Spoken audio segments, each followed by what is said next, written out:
This is time for you to listening RRI Sibolga Podcast, where ideas find voice. Halo Sobat RRI, kali ini di podcast RRI Sibolga masih barengan sama Kalis. Tapi kali ini Kalis nggak sendiri, Kalis barengan sama dua bintang tamu kita di siang hari ini. Ya, kita mau kenalan dulu sama bintang tamu kita. Ada Bang Damai Mendrova dan juga Bang Bastian. Nama lengkapnya siapa Bang? Bastian Putrayadi Silalahi. Bang Bastian Putrayadi Silalahi. Kalau Bang Damai udah pernah datang ya di podcast kita kemarin, kalau nggak salah kita bahas tentang Padang Lamun ya Bang Damai ya? Iya, Padang Lamun. Dan sampah juga. Dan sampah juga ya. Kita mau kenalan dulu sama Bang Damai. Bang Damai kalau boleh tahu diceritakan dulu sama pendengar kita di RRI Sibolga. Abang Damai dari mana dan punya komunitas apa? Saya dari Yayasan Masyarakat Penjaga Pantai Barat. Oke. Dulu komunitas sih namanya. Komunitasnya namanya apa? Komunitas Menjaga Pantai Barat. Menjaga Pantai Barat. Oke. Ya, tapi kemudian sejak 2022 kita jadiin yayasan. Dan kemudian fokus paling tinggi kita sekarang itu di pengelolaan sampah. Pengelolaan sampah. Walau tidak lupa juga soal isu-isu konservasi. Betul. Oke. Kalau Bang Bastian?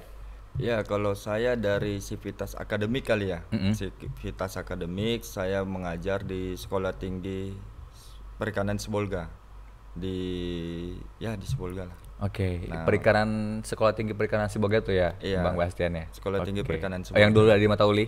Enggak, bukan. Beda lagi. Beda lagi. STPS Sibolga. Oh, beda. Oke. Iya. Oke, pendengar, kita udah kehadiran dua bintang tamu yang memang benar-benar berkecimpung di dunia konservasi dan juga ya peduli dengan lingkungan lah, terutama dengan ini ya Bang Damai ya, sampah dan juga laut dan pantai sekitarnya Bang Damai, betul ya. Nah, tapi di topik kali ini kita ngebahas tentang Hari Penyu Sedunia. Dan kita kasih topik Hari Penyu Sedunia, kenapa sih kita harus peduli, Bang Bastian dan Bang Damai. Nah, sebelum kita mulai lebih dalam lagi tentang topik kita hari ini Bang Damai, aku mau tanya dulu sama Bang Bastian sama Bang Damai. Ada 3 nih yang aku tahu ya Bang Damai, ada penyu, kura-kura sama labi-labi. Nah, tolong jelasin dulu supaya pendengar kita di RRI Sibolga Podcast tahu nih perbedaannya apa. Boleh Bang Damai? Siapa? Aku duluan. Bang Damai duluan. Kalau dari habitat, gitu ya, mungkin yang sederhananya itu membedakan antara kura-kura, penyu dan labi-labi itu pertama kura-kura adanya di laut, di darat gitu ya. Kemudian penyunya ada di laut. Sementara labi-labi di darat tapi lebih banyak beraktivitas di air. Di air. Airnya bebas nih, air tawar. Air tawar sih sebenarnya, tapi di beberapa daerah seperti Kalimantan bisa dicari juga. Ada beberapa jenis labi-labi yang kemudian sudah mulai beradaptasi dengan air payau yang cukup tinggi. Air payau itu kan ada di muara ya, yang memang pasang surut air laut ada di situ, sudah beradaptasi di situ. Itu yang paling sederhananya. Dari sisi habitatnya dulu nih. Kalau ada sisi lain nggak Bang Bastian yang membedakan mereka bertiga? Ya, kalau seperti yang saya dikatakan Bang Damai tadi, kalau berdasarkan habitat, nah kura-kura itu kan berada di darat nih, perairan darat. Nah, sama halnya dengan labi-labi. Nah, kalau penyu memang khusus di laut.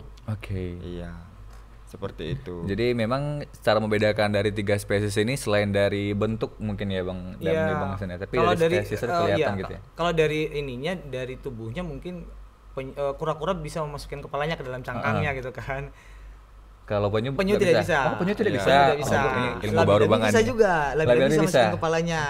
Kemudian dari sisi karapas. Karapas itu apa nih? Karapas itu cangkang. Ya. Oh, cangkang. Kalau penyu dia cenderung pipih. Bahkan kalau yang khusus penyu belimbing dia dikenal tidak bercangkang malah. Itu lebih ke tubuhnya. Bukan mungkin bagian dari tulang segala macamnya Bang Damai. Sementara kura-kura itu dia punya cangkang atau karapas yang lebih menggembung ya, lebih bulat gitu ya.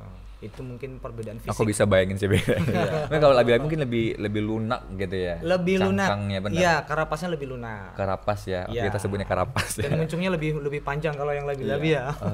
Mungkin labi-labi ada yang berbahaya, ada yang karena labi-labi ini kan cenderung pemakan daging, pemakan ikan gitu ya, ikan kecil. Jadi banyak mitologi di masyarakat kalau misalnya dapat labi-labi jangan deketin tangan ke mulutnya, nanti digigit dan potong gitu ya. Gitu. Kita dapat 3 perbedaan dari 3 spesies yang mungkin bentuknya mirip tapi ternyata beda ya. Dari habitatnya aja udah beda gitu, apalagi dari gaya hidup dan cara mereka beradaptasi di lingkungan. Usia juga membedakan sebenarnya. Kura-kura itu paling lama di 50 ke 80 tahun, sementara kura-kura itu yang Galapagos bisa sampai 150 200 tahun. Kalau penyu Penyu itu 50 ke 70 tahun. 50 ke 70 Iya. tahun. Kamu kalau Cenderung lebih cepat usianya. lebih cepat. Iya. Cepat meninggal. Cepat meninggal. Oke, kita tadi udah ngebahas 3 spesies yang berbeda, Iya. Bang Bastian dan Bang Damet. Kali ini kita masuk ke topik kita paling penting, yaitu tentang konservasi penyu di Sibolga Tapanuli Tengah nih, khususnya Bang Damet. Aku mau tahu dulu pendapat dari Bang Bastian dulu. Menurut Bang Bastian sejauh apa sih pengembangan dan perlindungan penyu di Sibolga Tapanuli Tengah ini khususnya, Bang? Oke, baik, terima kasih. Nah, kalau perlindungan penyu khususnya sebenarnya sudah ada program dari pemerintah. Baik itu dari konservasinya, baik itu perlindungannya dan trackingnya juga. Sebenarnya sudah ada.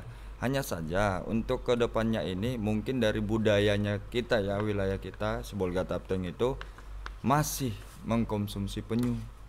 Masih mengkonsumsi bagian dari penyu ataupun telur penyu. Nah, walaupun pemerintah sudah menyuarakan bahwa jangan dikonsumsi, tapi masih ada. Sebentar aku potong, Bang. Konsumsi pegiat-pegiatnya. penyu, maksud daging penyu dimakan gitu? Betul. Oh, ada juga yang makan? Ada, karena masih budaya. Kalau istilah di kita tuh ikatnya tambul ya bahasanya, tambul. Oh, aku gitu. tahu nih tambul. Sama minuman spesial itu bukannya Iya, disandingkan ya? sama Oke. halnya dengan kura-kura, begitu juga dengan labi-labi. Walaupun ya kita tahu kan dari konsumsinya mereka juga, nah seperti penyu cukup mengandung timbal yang tinggi, tapi masih tetap dikonsumsi walaupun sudah disuarakan bahwa jangan dikonsumsi karena adanya efek timbal, nah berdampak langsung ke kesehatan. Nah, Tapi kalau bicara soal apa tadi namanya tambol, nggak ada efek, nggak peduli sama efek sampingnya, Bang. iya, kalau udah goyang gitu kalau udah namanya tambol hajar aja gitu. Tapi di beberapa kasus ada yang orang kan gini, karena mitosnya bahwa memakan penyu ini bisa meningkatkan vitalitas tubuh, Iya, itu kan apalagi pada Pria ya, gitu khususnya. Tapi di beberapa kasus, misalnya di Mentawai, kemudian baru-baru ini di Hawaii, yang memang sebenarnya di sana itu punya kebudayaan memakan penyu. Ada budaya yang kemudian mengaminkan berburu penyu. Berarti Di memang Mentawai itu ada. di Mentawai, Sumatera Iya, Barat ya berarti. diburu, iya, diburu kemudian dikonsumsi secara bersama-sama dalam budayanya mereka. Tapi ternyata case-nya ini yang bilang bahwa kalaupun makan penyu ini kemudian berdampak pada kesehatan dalam jangka panjang, ternyata di sana tidak. Langsung meninggal kok. Ada berarti. Ada bisa korbannya di-searching. dong berarti ya. Di Iya, Hawaii itu sudah. meninggal berapa 7 orang kalau nggak salah, di Mentawai 3 atau berapa orang. 2020, Berarti lebih kurang sama kayak kalau kayak di sekitaran kita, Bang Damia, pernah juga kejadian di daerah Barus tuh ada kejadian makan ya ditampulkan juga sih sebenarnya, makan ikan apa yang gembong itu? Kan gembong. Ikan gembong, bukan ikan gembong ya? bukan gembong. Yang menggembong itu apa namanya, Bang Damia? Maaf aku kurang ingat. yang berduri-duri yang itu ya? berduri itu. Nah, itu kan Puffy, ikan nah, itu puffy kan gitu. ada itunya, ada racunnya ya. Iya. Nah, itu pernah kejadian juga ditambulkan dan meninggal juga orangnya, Bang. Iya, Bang karena Bastian. salah olah sih. Nah, berarti memang salah satunya sama seperti penyu itu dijadikan konsumsi, tapi dalam hal yang kayak begitu ya, maksudnya bukannya dikonsumsi untuk jadi makanan sehari-hari, bukan ya? Bukan. Kalau yang di Hawaii dan Mentawai itu bisa di searching juga. Itu sebenarnya salah satu ritualnya mereka, tapi ternyata mungkin tak salah tangkap, penyunya kemudian sudah terkontaminasi banyak terhadap racun, khususnya plastik. Begitu dikonsumsi langsung dead dia.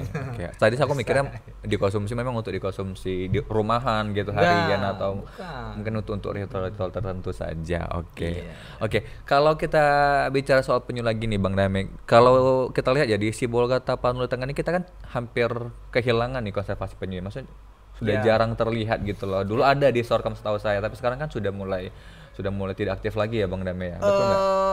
Kalau update yang terakhir saya tidak tahu ya, Bang. Tapi sepertinya masih jalan sih. Masih jalan.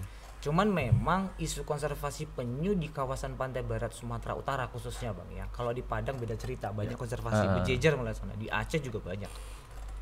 Untuk kawasan pantai barat Sumatera Utara ada 2 konservasi yang masih berjalan sampai hari ini. Itu ada di Binasi satu lagi di Muara Upu. Muara Upu itu di mana? Di Kabupaten Tapanuli Selatan. Oh, di Satu-satunya Tapsel. pantai yang dipunyai oleh Kabupaten Tapanuli Selatan itu di Desa Muara Daerah Upu. Muara Upu, oke. Masuk ke pedalaman jauh ke sana, dan di sana itu secara kebetulan di Muara Upu itu sedang dalam pendampingannya salah satu perusahaan lokal, perusahaan ternama sih. Mudah-mudahan bisa lebih bagus Bisa karena di berkembang sana ya. itu sangat sering ditemukan penyu yang memang langka. Itu penyu belimbing, Oke. penyu terbesar, Penyu terbesar di dunia. Gitu ya. Itu ada di sana bang? Ada. Ada. Di pantai barat ini ada. Sampai di Tapanuli Tengah juga ada. Mm-mm. Ada. Oke, aku mau tanya nih sama Bang Bastian dulu. Iya.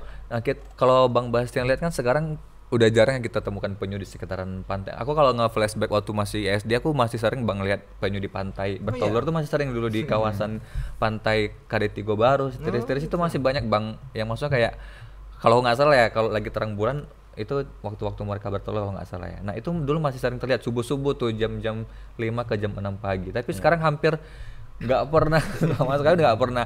Berarti memang ada yang menjadi ancaman bagi penyu. Kira-kira menurut Bang Bastian apa tuh yang menjadi ancaman bagi mereka? Nah, kalau ancaman sih banyak ya sebenarnya ya, banyak ya, karena untuk yang mengkonsumsi penyu ini sangat banyak di luar manusia juga, ada juga hewan yang mengancam kehidupan penyu seperti itu. Karena semasa umur penyu 1 sampai 2 tahun itu masih makanan bagi predator lain. Predator Nah, di tukik gitu laut kan. juga maksudnya Nah, ya? iya, Oh, predator di tukik laut ya. juga. Nah, begitu juga dengan jika dia sudah di atas 25 tahun, nah baru bisa dikategorikan bebas ancaman karena sudah bisa mencari makanan sendiri. Bisa survive untuk diri Bisa sendiri survive ya. karena sudah bisa menyelam di kedalaman seperti itu. Nah, kalau untuk yang dijelasin tadi kenapa nggak kelihatan nih penyu di wilayah kita. Nah, kita lihat dulu nih bulannya. Oke. Nah, dalam 1 tahun itu ada 2 siklus. Biasanya pada awal tahun dan akhir tahun. Kalau akhir tahunnya itu sekitar bulan November November ke Desember lah. Di situ memang Iya, bulan musim- munculnya mereka atau bulan mereka bertelur, Bang? Musim bertelur. Musim bertelur ya. Iya, Pasti musim ke darat bertelur. dong kalau bertelur ya. Iya, Udah pasti kan. Nah, jadi kalau untuk wilayahnya ya penyu itu termasuk hewan yang paling sensitif, sensitif terhadap kebersihan, melebihi sensitifnya lumba-lumba nih. Penyu itu jika di daerah wilayahnya terganggu, misalkan daerah dia biasa bertelur, jika terganggu dia nggak bakalan bertelur sampai seumur hidupnya di wilayah Di wilayah itu, tersebut. Oh, di oke. titik itu. Tapi dia mencari lokasi terbaru atau Iya, mencari lokasi terbaru sampai dia mengatakan bahwa ini aman. Nah, misalnya seperti yang dikatakan tadi di daerah Barus dan sekitarnya gitu kan, tempat biasa penyu bernavigasi ataupun bertelur. Nah, jadi karena sudah wilayah Barus mungkin sudah mulai padat penduduk dan juga hampir seluruh wilayah sudah dijadikan wilayah rekreasi. rekreasi betul. Nah, mungkin juga sudah mulai kurangnya pengawasan terhadap habitat penyu. Nah, maka si penyu merasa dirinya terancam ya. nih. Wah, nggak bener nih tempatku nih gitu. Nah, dia cari lokasi lain. Nggak aman nih gitu. Iya. Iya kan, soalnya kalau bicara soal apa namanya keberadaan mereka Bang ya, kalau mereka nggak suka tempat yang kotor, nggak suka tempat yang ramai, maksudnya ramai orang gitu Iya. kan, berarti kotornya pantai, banyaknya sampah di pantai, mereka juga nggak mau dong, betul Bang Damai, betul nggak Bang Damai? Menurut Bang Damai gimana? Cukup mempengaruhi lah. Cukup mempengaruhi. Kalau saya mau bilang sih sekitar sebulan yang lalu masih ada nelayan sih di daerah Sejago-Jago sana yang ketemu penyu. Oh iya. Aku sempat dapat videonya, sempat posting juga itu. Aduh mahal ya, video mahal itu harusnya. Masuk ke jaring bagan pancang. Oh, ke Masuk jaring. jaring bagan pancang secara tidak sengaja. Kemudian di videoin, dikirim ke saya kebetulan. Dan itu membuktikan bahwa perairan Teluk Tapian Nauli kita ini masih punya habitat penyu Oke, itu. walaupun mungkin 1-2 nggak begitu banyak Bang ya. Ya, 1-2 itu mungkin karena tidak kelihatan ya. Kalau saya masih meyakini bahwa Teluk Tapian Nauli ini menjadi ekosistem dan habitat yang masih ramah terhadap penyu, walau tingkat keterancamannya tinggi. Predator paling buas itu memang manusia. Oke. Dia sifatnya tidak hanya predator langsung, tidak hanya sekedar memakan, tapi sifatnya tidak langsung juga banyak. Itu tadi dampak sampah, perkembangan pemukiman, perubahan lahan dari kawasan pantai menjadi kawasan perkebunan, Oke. tambak, Perkebunan, pariwisata gitu dan ya. lain-lainnya, pariwisata dan lain sebagainya. Ini kan dampak tidak langsung nih. Betul. Kita kan tidak langsung menyentuh si penyunya, tapi kemudian merusak habitatnya. itu yang luar biasa. Kalau predator alami mungkin ya oke. alami lah itu biasa itu kan. Kayak hiu gitu Iya. ya. Kayak- Termasuk soal sampah itu tadi. Dan kalau berdasarkan informasi yang kita dapat juga baru-baru ini ada riset yang dilakukan bahwa sampah itu memang berdampak langsung terhadap penyu, terhadap tukik. Tukik itu bayi penyu Bang Iya, yang bayi sudah penyu. menetas ya. Dari mana dampaknya? Saat ini kan mikroplastik itu sudah betul-betul mencemari, termasuk kawasan pasir di berbagai pantai di belahan dunia. Kawasan pasir hari ini tuh sudah dicemari mikroplastik, di mana penyu juga di mana kita tahu penyu menjadikan pasir sebagai lokasi peneluran. Nah, ternyata dari riset itu kita juga dapat informasi itu ya. Dari riset yang dilakukan itu, mikroplastik ternyata mempengaruhi suhu lingkungan. Suhu lingkungan untuk si penyu untuk bertelur Suhu ya Bang. lingkungan di mana sarang telur itu ada. Dan suhu panas, ya ini risetnya para peneliti juga, suhu panas. Sarang yang kemudian ada di lokasi bersuhu panas cenderung jenis kelamin tukiknya itu betina. Oke. Sementara di kawasan yang bersuhu rendah, tukiknya itu didominasi oleh Jantan. tukik jantan. Nah, Kalau bicara bagusnya lebih banyak produksi harusnya betina. seimbang. Oke, Harusnya seimbang. ya. Bayangkan kalau jantan semua atau bayangkan Iya, kalau nggak bisa betina betinanya semuanya. ya. Nah, keberadaan mikroplastik di kawasan pesisir atau di pasir itu mempengaruhi suhu udara pasir semakin panas. Oke. Dan kecenderungannya akan semakin banyak tukik betina yang lahir. Dan ini akan mempengaruhi keseimbangan reproduksi dari penyu itu sendiri. Oke, berarti memang mikroplastik ini salah satu ancaman terbesar untuk Itu ancaman terbaru. ya? Kalau ancaman yang sudah berlangsung puluhan tahun sampai hari ini adalah tingkat kematian penyu dan kemudian berkurangnya kawasan habitat dari penyu karena sampah itu tadi. Oke, berarti pengaruhnya sangat lumayan besar. besar ya Bang Dam ya. Misalnya beberapa jenis penyu seperti belimbing dan pipi itu memakan ubur-ubur yang paling mirip itu plastik. Iya, bentuknya hampir sama ya. Dia pikir ubur-ubur, ternyata plastik dia makan gitu kan. Nah, itu kalau dia makan gimana Bang pengaruhnya untuk diri dia? Itu yang kemudian tadi secara plastik itu kemudian menjadi daging, berubah menjadi, maksudnya menyerap ke dalam dagingnya si penyu, dan ketika dikonsumsi dia akhirnya memunculkan dampak kesehatan yang serius untuk si penyu tadi. untuk si manusia yang mengkonsumsi. Konsumsi penyunya. Untuk Untuk si mengkonsumsi penyunya penyu. mungkin aman-aman aja gitu. Tidak aman-aman juga karena beberapa jenis penyu yang di beberapa tempat di video yang sering kita lihat, penyu sering ditemukan ketika dibelah perutnya itu ditemukan banyak plastik. Ada pipet, ada plastik kresek, banyak macam-macam di dalamnya, dan sudah pasti ini kan mempengaruhi pencernaannya. Bisa jadi dia mungkin usianya berkurang dan cepat meninggal gara-gara dia mungkin ini sakit gara-gara terlalu banyak plastik dalam tubuhnya gitu ya. Menyebabkan dia begitu. Oke, berarti memang menurut Bang Bastian dulu nih, mikroplastik ini kan salah satu ancaman terbesar ya, dan terbaru menurut tadi Bang Dame gitu. Menurut Bang Bastian gimana nih? Nah, sebenarnya begini, kalau diteliti wilayah kita kan termasuk dikatakan bersih ya. Nah, kalau diteliti lebih dalam lagi, itu sudah ada ukuran sudah ada kandungan plastik ukuran kurang dari 5 mm setiap tetesnya. Oke.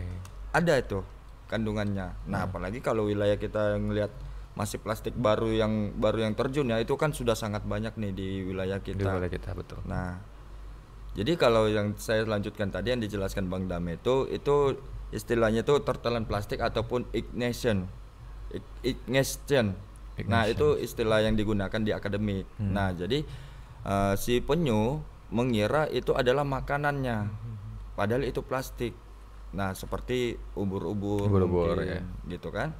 Nah, jika itu tertelan bisa berubah menjadi daging, atau misalnya tidak tercerna oleh si perut si penyu, maka akan terjadi kenyang palsu. Kenyang palsu. Iya, kenyang palsu. Dia kira dia gitu. kenyang Dikira dia padahal lapar.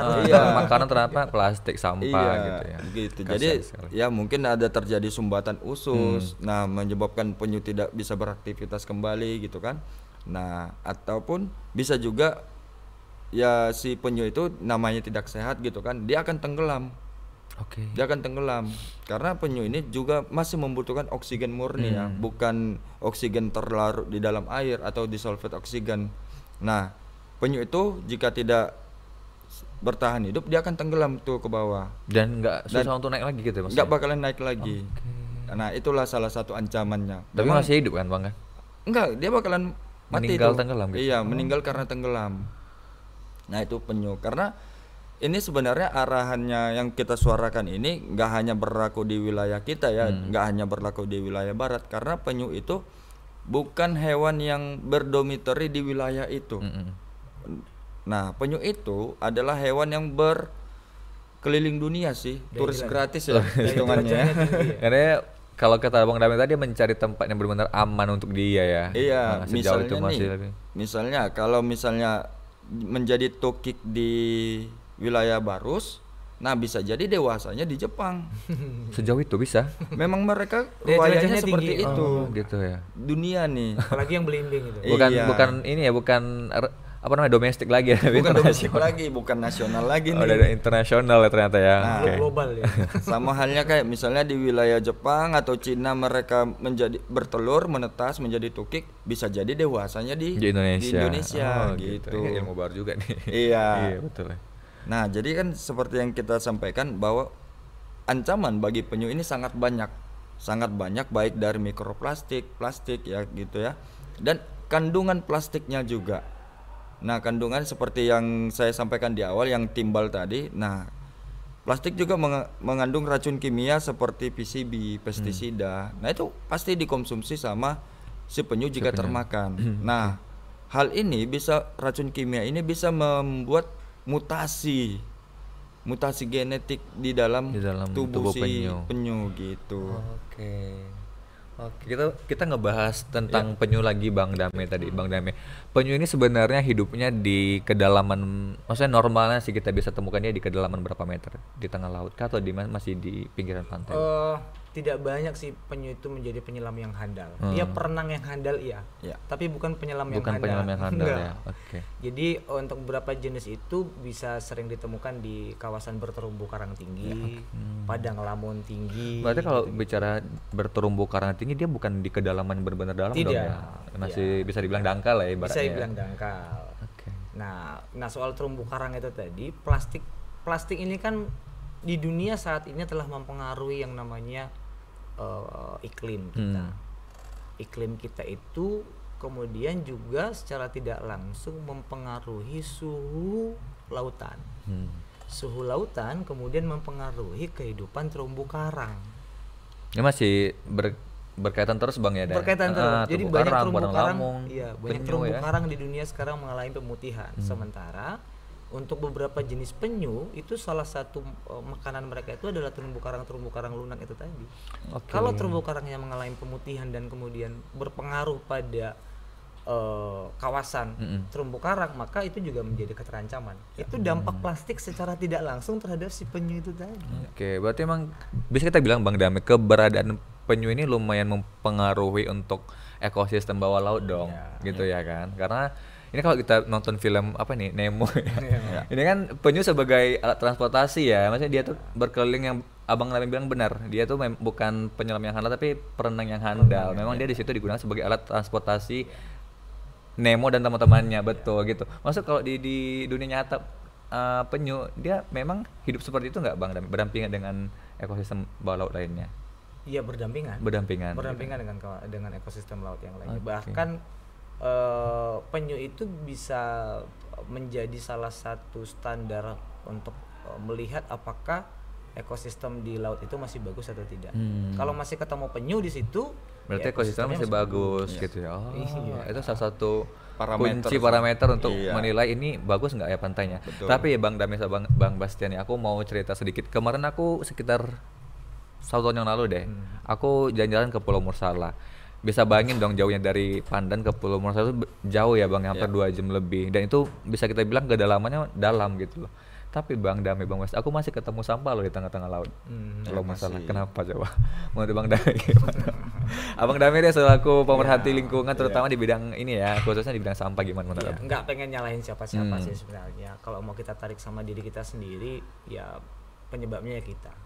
Oke, manusia lah intinya. Penyebabnya kita kan. Penyebabnya kita bahwa kalau saya mau bilang bahwa sampai hari ini kita masih belum mau menerima kampanye tentang perubahan perilaku itu tadi, untuk tidak membuang sampah, Tidak membuang sampah. Oke. membatasi tingkat konsumsi kita terhadap plastik, dan kemudian meningkatkan, bukan kesadaran, meningkatkan rasa tanggung jawab. Karena ini bukan soal kesadaran. Tanggung jawab. Semua kita sadar bahwa sampah itu nggak baik. Mm-mm. Masalahnya sekarang kita tidak mau mengambil tanggung jawab untuk itu.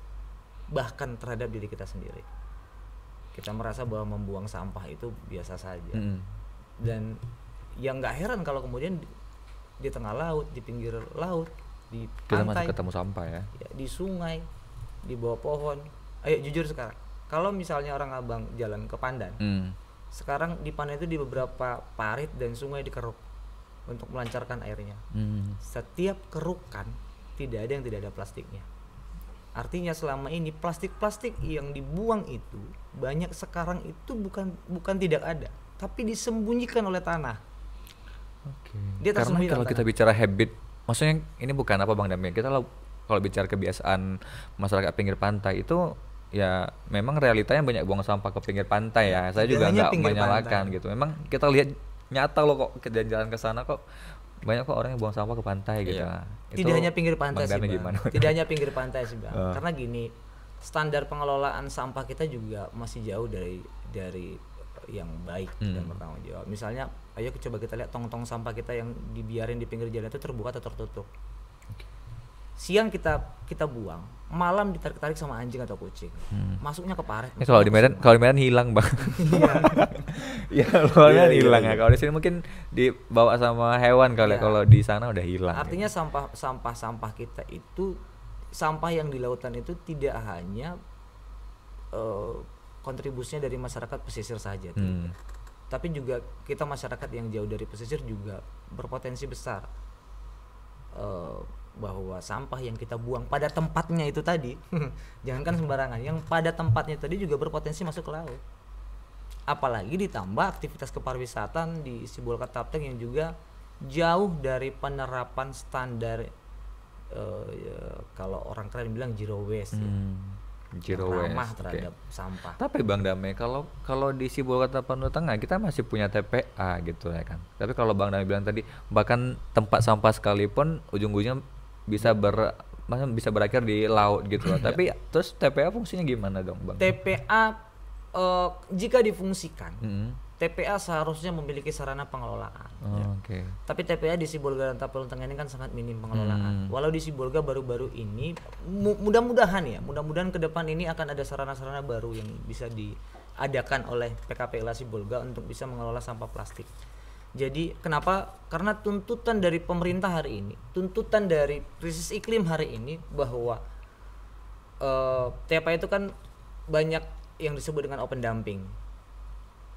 Kementerian Lingkungan Hidup kan per tahun berapa gitu, dan tahun ini lebih menegaskan lagi bahwa tidak boleh ada lagi daerah, kabupaten kota dan provinsi, kabupaten kota yang mengoperasionalkan TPA dengan metode open dumping.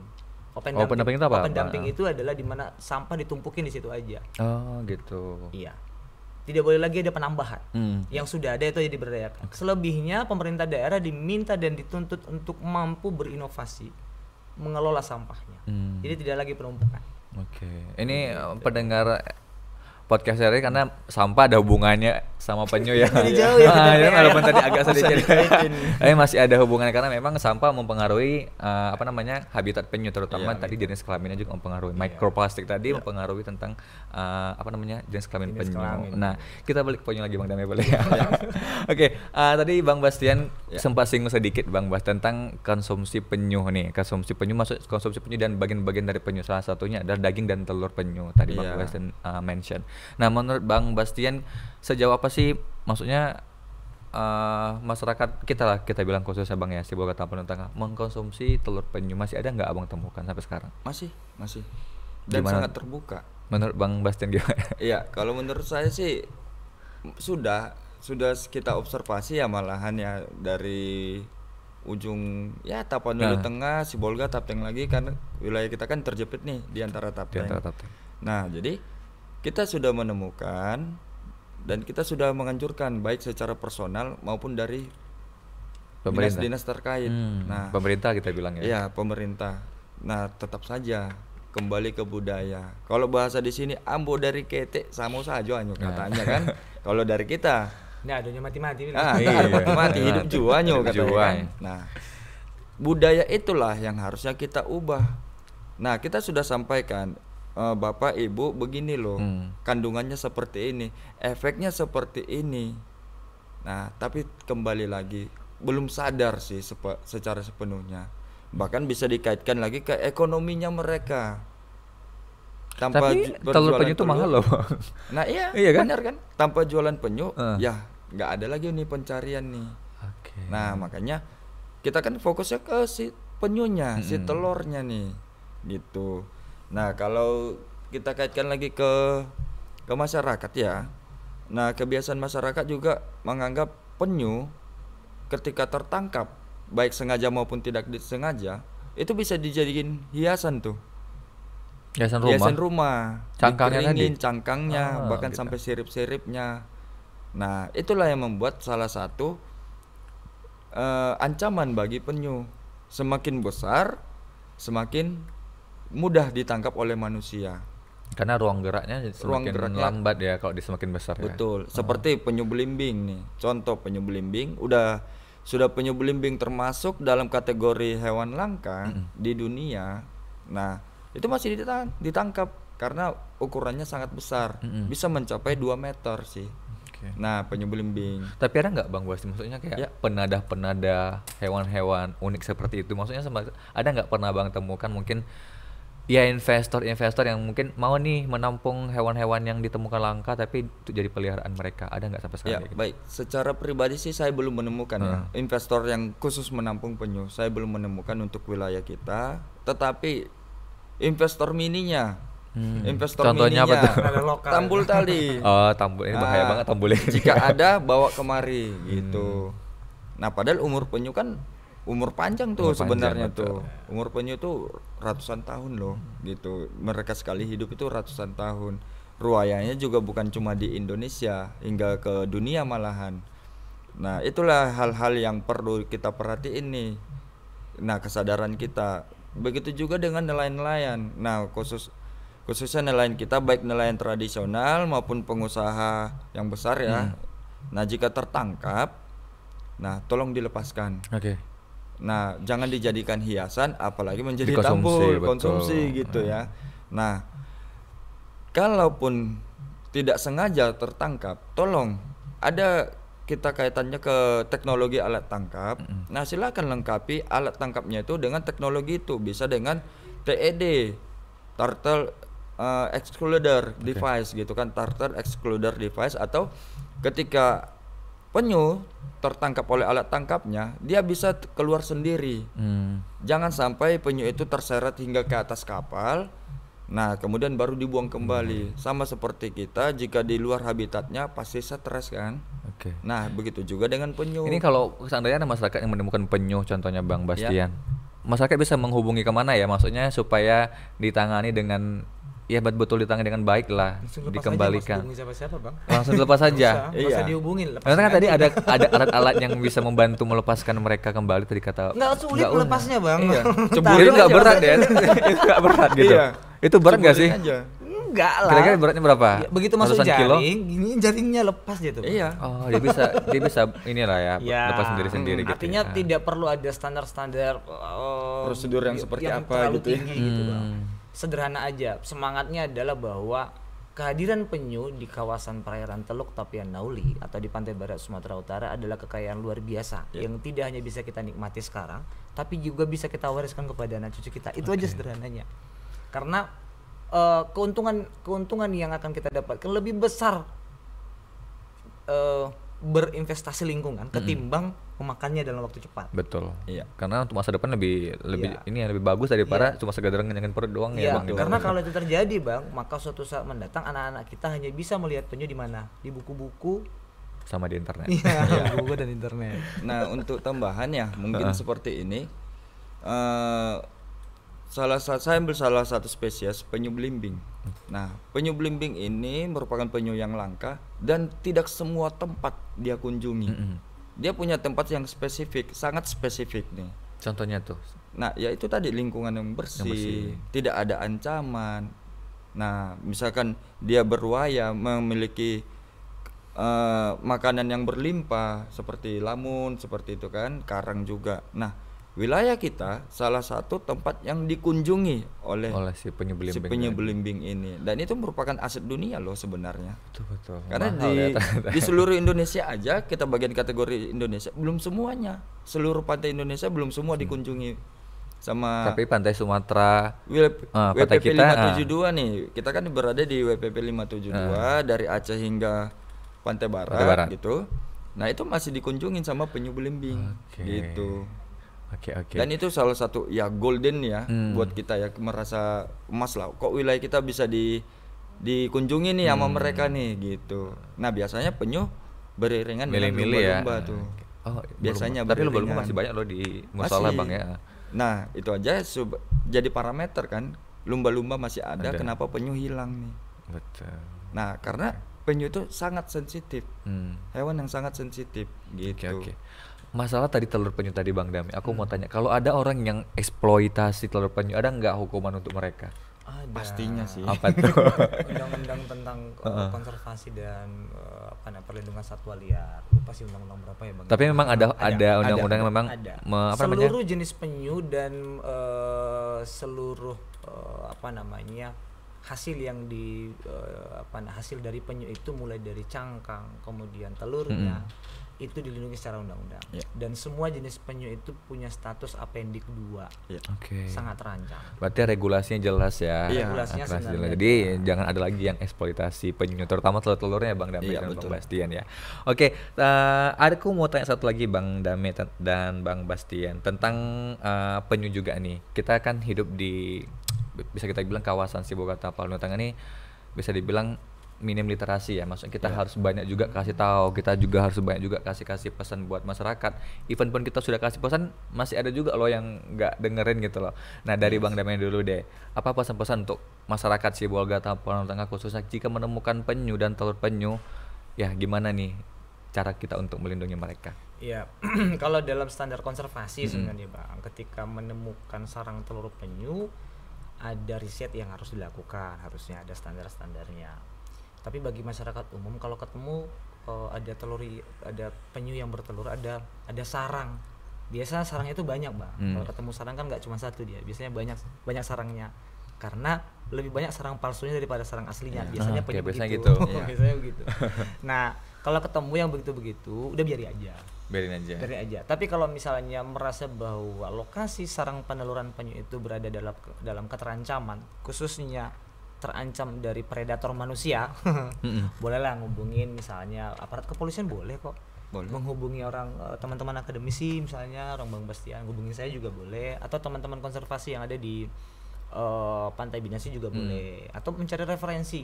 Di internet kan banyak sekarang referensi bagaimana menanganinya. Tapi sikap yang paling baik adalah mendiamkan.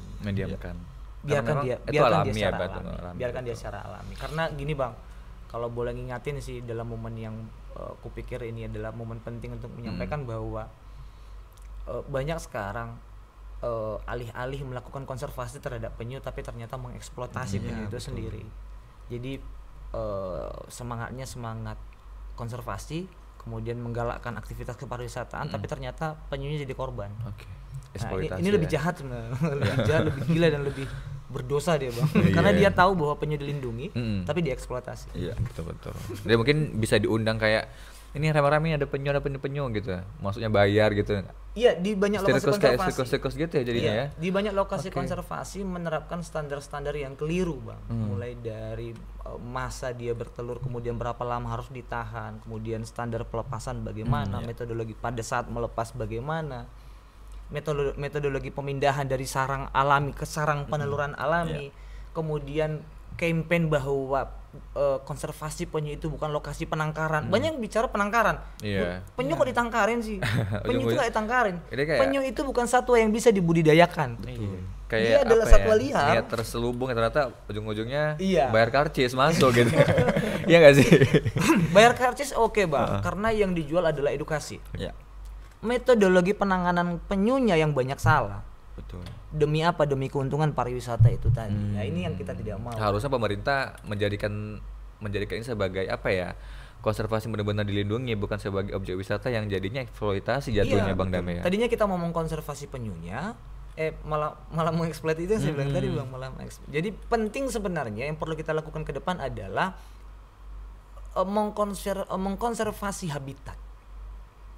Jadi kita tidak kalau saran saya nih, ke depan tidak lagi berfokus pada penyunya, Zona. Lebih kepada tapi habitatnya. berfokus pada habitatnya. Iya. Bagaimana kita mengembalikan habitat ini lebih ramah terhadap penyunya? Iya. Salah satu caranya deh Bang Dame. Salah satu caranya adalah mengurangi pembuangan sampah ke laut. Merubah perilaku kita. Ayo kurangi sampah plastik sekali pakai. Jangan lagi pernah beli botol plastik yuk. Mau enggak? Agak berat ya. Agak berat ya.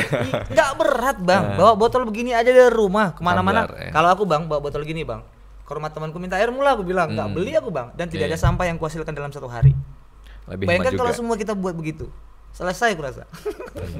Ini mungkin dari hal yang paling kecil ya Bang, Iya. beli botol minuman Sangat gitu. sederhana. Belum termasuk plastik paket, belum termasuk paket jajan teman belanja, kantong kresek aduh. Kalau kita bicara ke sana makin panjang ya. Belum sampah kain kita, Bang. Belum sampah kain. sampah sepatu.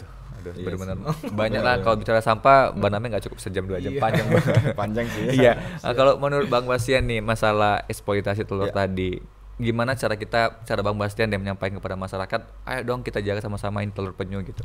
Oke, baik. Mungkin lebih ke saya membawanya ke ranah edukasi ya kali edukasi. ya. Edukasi kepada masyarakat. Nah, jadi kalau kita melihat penyu itu kurangi rasa penasarannya. Kurangi. Rasa keponya gitu Misalnya kan. nih contoh, kita melihat penyu pada tengah malam ya mungkin menjelang subuh dari laut ke pasir gitu kan, ke pantai, tujuannya bertelur. Karena kita sangkit penasaran ngapain itu, nah kita datengin, nggak jadi dia bertelur. Kalau ada orang manusia lain dia nggak jadi berarti. nggak jadi dia bertelur. Nah terpaksa dia mengambil waktu lagi nih, mengambil waktu untuk mencari zona yang baru. Dan itu butuh waktu lagi dong. Butuh berarti. waktu sampai dia merasa nyaman dan cocok, kemudian bertelur.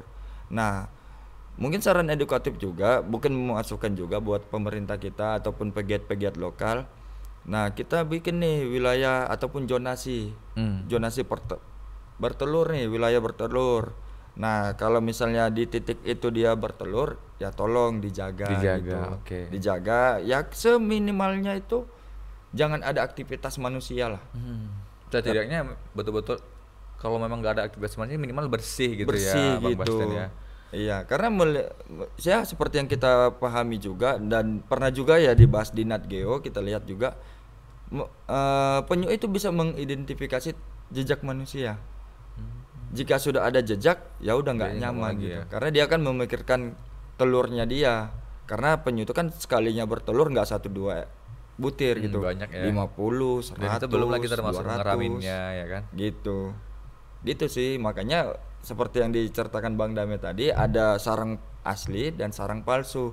Tujuannya yaitu dia korek dulu, kemudian ditimbun seolah-olah ada telur, kemudian dia cari lagi tempat yang lebih nyaman lagi gitu. Betul. Nah, karena masa headsnya penyu ini lumayan ya rentan singkat lah, lumayan singkat, relatif singkat.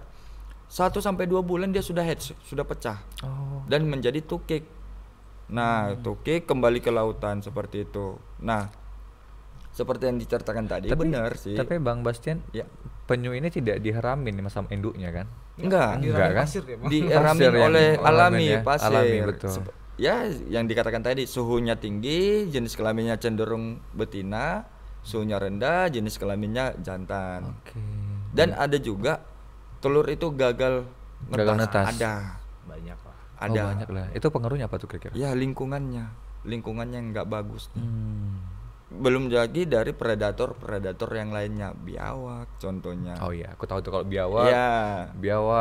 anjing ya, itu kan bisa ngorek-ngorek Iya. ya. Nah, itulah makanya jadi kalau dari dampak lingkungannya kurangi rasa penasarannya. Dan begitu juga ketika kita mengunjungi area ataupun ya pariwisata lah begitu kan. Ketika kita ketemu penyu, jangan disamperin.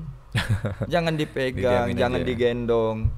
Ya untung-untung penyunya nggak nggak balas balik ya, penyu bisa Bisa balas balas balik? balik loh. Dia kalau ngegigit putus tuh jari tuh. Oh iya. Nah, Lumayan kalau serem ditepak pingsan kita tuh. Heeh. Nah, jadi kalau misalnya ketemu di di dalam laut ketika masih berenang ataupun menyelam gitu kan. Dibiarin aja. Ya dibiarin aja. Malah lebih enak kita amatin kali ya. Kita amatin dia makan apa sih gitu. Ya, mungkin itu aja ya Gitu. untuk ya kembali lagi ke kesadaran si manusianya, Manusianya. kitanya SDM-nya kita bagaimana. Kurangi penasarannya, kurangi niatnya untuk menjadikan penyu itu hiasan di rumah. Kurangi untuk konsumsi karena kita sudah lihat nyata kok efeknya secara langsung Udah langsung malahan. sampai meninggal ya. Iya, ada keracunan di Keracunan. tempat gitu kan. Tapi kalau ini Bang Dame dan Bang Bastian, Ya. kalau kita bicara lokasi yang aman dan nyaman nih untuk penyu sepanjang garis pantai Sibolga Tapanuli Tengah ini, kalau kita bicara memang belum ada yang dijamah manusia, itu hampir bilang hampir tidak ada kan gitu ya, karena sepanjang garis pantai ini pasti semua orang bermukim lah minimal, atau kalau enggak mungkin ambil ikan di sana lah gitu kan, belayar di sana. Nah, ada nggak sih satu titik yang bisa kita bilang benar-benar alami banget nih untuk penyu gitu di sepanjang garis pantai Sibolga Tapanuli Tengah? Seperti yang abang bilang tadi, mungkin tidak ada, mungkin ya. Mungkin tidak ada. Tapi aku meyakini gini bang, insting hewani belakangan ini di masa modern sekarang ini. Punya insting juga ternyata mereka ya. Ya, Di hewan modern kan ya. punya insting Iya, kan. maksudnya di masa modern ini. Insting alami hewani itu sudah bukan manusia lagi yang beradaptasi terhadap hewan sekarang, tapi hewan yang beradaptasi terhadap Ya, manusia. kebalik dulu. Ya, sejati-jatinya penyu itu kan menghindari kontak dengan manusia, ya kan? Di beberapa tempat, ayo coba kita lokasi-lokasi pariwisata, banyak terjadi pergeseran kealamian dari hidup satwa hari ini, yang tadinya bulan peneluran mungkin mulai dari November ke April bergeser Juli ditemukan bertelur. Yang tadinya dalam berbagai riset bahwa disebutkan bahwa jadwal peneluran penyu itu mulai dari maghrib pada saat subuh. ya sampai subuh. Sekarang kemarin ada konten di Jogja yang penyu lokang bertelur di siang hari. Siang hari, aduh. Kan terjadi pergeseran nih. Sudah menyalahi Iya, ini ya. terjadi banyak pergeseran. Jadi aku meyakini juga penyu-penyu yang ada di perairan Teluk Tapanuli sekarang itu sudah beradaptasi dengan kita, Bang. Udah nyantai aja dia ketemu sama kita, Bang. Sekarang Udah, dunia bisa bilang kebalik Bang ya. Harusnya manusia yang beradaptasi Harusnya dengan kita beradaptasi dengan dengan mereka alam. Ini enggak. kebalik, alam yang beradaptasi dengan Iya, betul. manusia. Saking manusianya jahat sekali. Oke, kita kayaknya udah di penghujung Bang Nami dan Bang Bastian. Kita udah kayaknya kalau mau bahas lebih lama kurang kayak waktunya ya. Iya. Aduh kurang panjang waktunya. Tapi karena memang udah di akhir, kita mau tarik kesimpulan dulu Bang Dami dan Bang Bastian. Harapan Bang Bastian nih untuk konservasi atau keberlangsungan hidup penyu di Sibolga Tapanuli Tengah khususnya. Boleh ya. Baik, kalau harapan saya untuk konservasi penyu untuk Sibolga dan Tapanuli Tengah, nah mohon dijaga kebersihan lingkungan. Mohon dijaga kebersihan lingkungan termasuk ke dalam perairan kita. Karena kita kan kaya akan perairan sebenarnya. Nah, tolong dijaga jika ada kunjungan. Nah, tolong jaga sikap dalam artian jangan buang sampah sembarangan. Jangan menyentuh karang. Jangan menyentuh karang dan jangan merusak ekosistem yang ada di dalamnya. Biarkan aja berkembang secara alami. Karena kalau kita biarkan saja ya sangat bagus ya. Sangat bagus lah saya katakan. Apalagi jika kita ada program ataupun secara personal juga membantu mengembangkan wilayah kita termasuk rehabilitasi karang contohnya.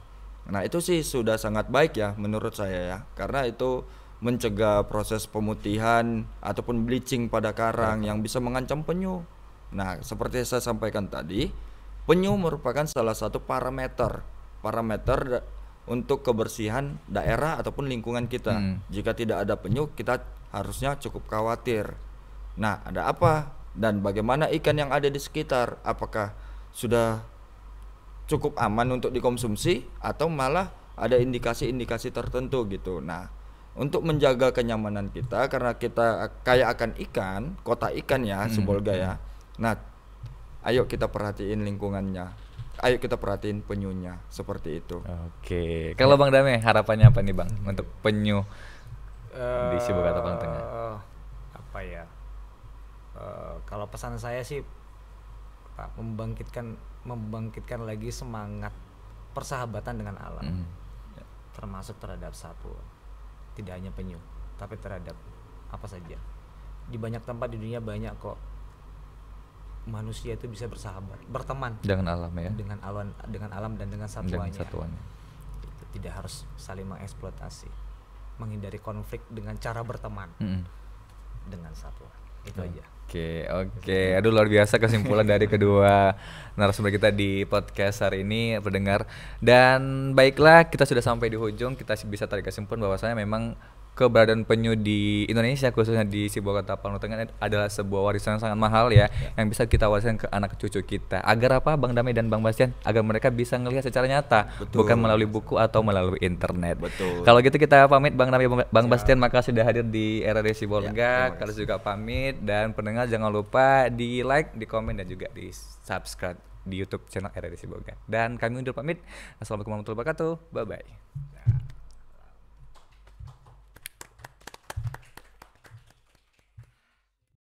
Demikianlah podcast Ngobrol Asik bareng RRI Sibolga.